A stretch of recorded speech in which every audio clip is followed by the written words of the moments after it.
sort of an up move. That's the market for now. Well, Tejas Network, Protean E-Governance and Alkem Laboratories are on the radar on the back of some of the fresh brokerage notes that have come in, and these are fresh initiation calls. Our colleague Sudarshan is joining in with the details. Sudarshan, run us through. What are the brokers saying on these stocks?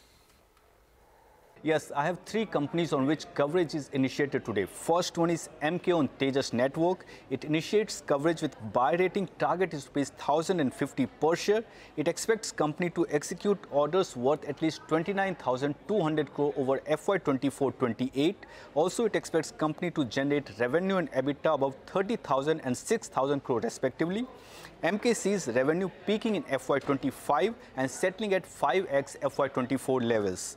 Next one is Equirus on Alkem Labs. It initiates coverage with long rating. Target is rupees 6,295 per share. It believes company is set to embark on an unprecedented margin trajectory. It expects higher margin on NLEM price hikes and greater chronic market share. Also, possible correction in PNG prices could aid gross margin. Next one is Equirus on Protean E-Gov. It initiates coverage with long rating. Target is rupees 1,500 per share. It says company is a play on digital India initiatives and it earns 80% of its revenue on per transaction basis across services. It has been generating free cash flows while being profitable, and it expects new business of ONDC, cloud and international expansion to drive growth ahead. Thank you very much for that. Just to add a little bit more on Tejas, the MK note, some of the drivers that they've spoken about. One of them is the PLI scheme. Tejas is participating in the PLI scheme. Their investment will be 750 crore.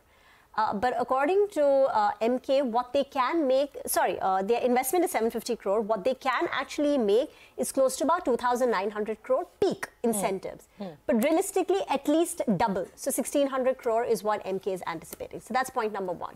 Two, BSNL will need to upgrade at some point from 4G to 5G. Then have a 5G pan-India presence. And then the railway investments with Kavach, etc., which is again where Tejas Networks comes in. So that is another potential lever.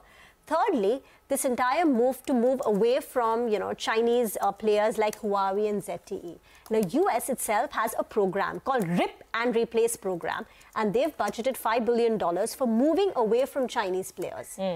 So again, Tejas Networks could be a potential beneficiary. Fourth, new reference opportunities from Tata Group companies like TCS, Tata Com. And finally, even Tata's semiconductor foray could give an added boost. So these are just some of the, levers of growth, to achieve that 30,000 revenue, number, cumulative revenue over 5 years that MK is talking about. Okay, well, the market's definitely taking note. Stocks up about 1.5%.